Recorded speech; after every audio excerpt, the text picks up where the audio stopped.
to date, we've saved 37% off of our electric bills based on not even a full year of that entire program operating.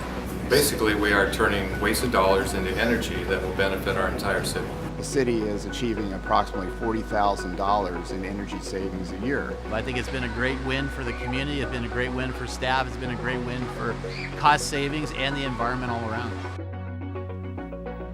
Public agencies are taking action to save energy, but how are they doing it?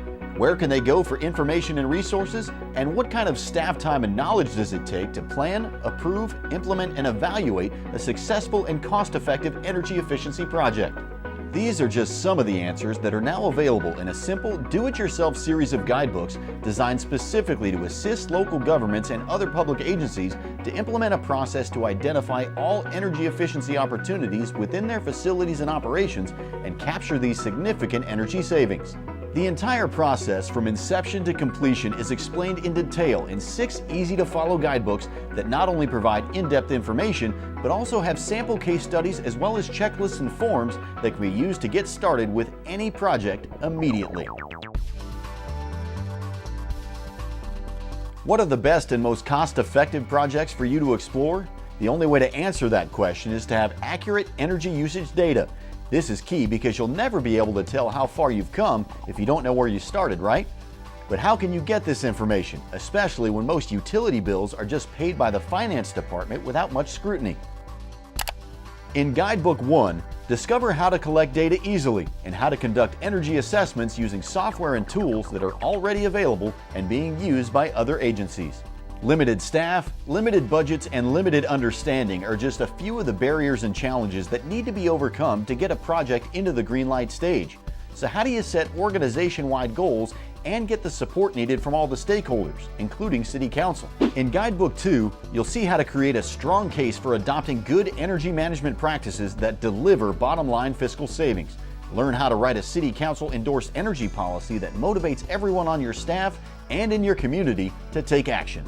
This Energy Action Plan will help your agency define some of their long-term plans, organize improvement projects that include budget considerations, and prepare for equipment replacement before it becomes an emergency.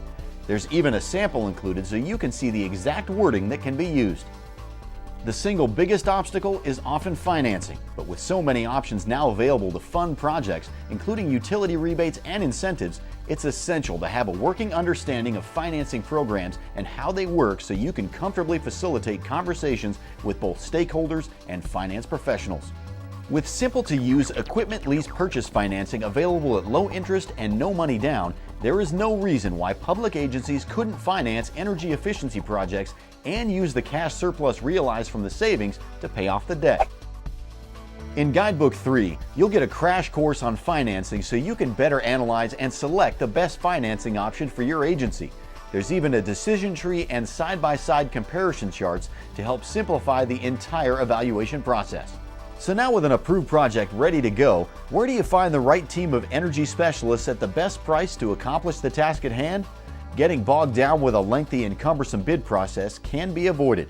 In Guidebook 4, you'll learn all you need about several procurement options from RFP creation to construction management. While every agency has unique procurement processes which must be followed, there is often more than one way to develop a tight bid that procures the best energy project possible, one that can be completed on time, in scope, and within budget. How do you know the project is proceeding smoothly, and how do you make sure everyone on the team keeps communicating so any problems can be resolved quickly and efficiently? That's the role of the project manager. In Guidebook 5, we'll explore not only the key tasks and responsibilities of the project manager, but also the unique skills required to specifically oversee an energy efficiency project, including details like how to make sure the equipment specifications and performance meet both incentive financing requirements and manufacturing guidelines. To make this job easier, there's simple checklists, meeting agendas, and report templates to make sure you are fully prepared to manage the project from start to finish. The new installation may be up and running, but there are still all sorts of details that need to be taken care of to make sure the project continues to deliver the energy savings promised and that all documentation is in proper order. Not to mention staff training and sharing the good news with all the stakeholders who help make the project possible. In Guidebook 6, everything you will need is provided to make sure you don't overlook any detail. From maintenance planning to occupant training, this guidebook focuses on best practices aimed at achieving the greatest amount of energy savings once the contractors leave the job site. It doesn't matter if you install a high-efficiency light fixture if someone leaves the lights on all night when nobody's there. According to the Environmental Protection Agency, or EPA, most local government buildings have the potential to reduce their energy consumption by as much as 35%. Using these guidebooks, you can help bring these savings to your agency. So whether you're considering a single measure or retrofitting an entire building, this series of guidebooks will give you all the information and resources you need to start saving energy now. Funded by Southern California Edison Company ratepayers under the auspices of the California Public Utilities Commission, the Guidebook series was developed by the Energy Network to help governments identify and pursue cost-effective, energy-efficient opportunities.